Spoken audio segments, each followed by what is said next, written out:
Hello guys, so today's session we will discuss about the have. In German, have means haben, have, haben, haben. So there are two cases, singular and plural.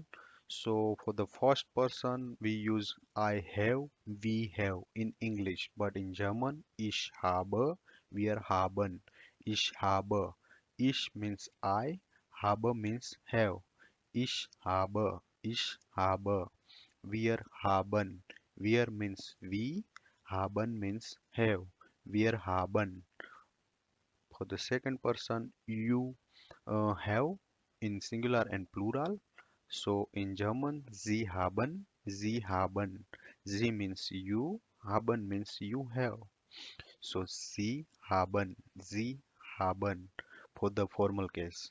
And for the informal case, you have like du hast, ihr habt. Du hast, ihr habt. So du means you, hast means you have. Ihr means you, habt means have. So du hast, ihr habt.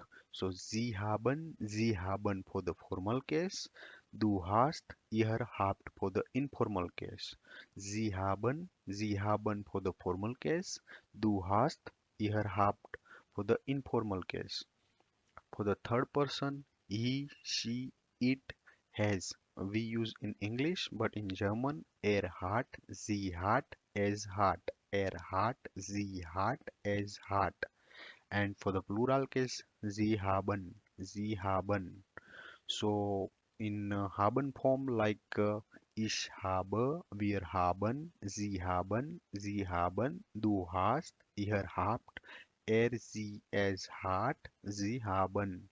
Ich habe, wir haben, sie haben, du hast, ihr habt, sie, es hat, sie haben.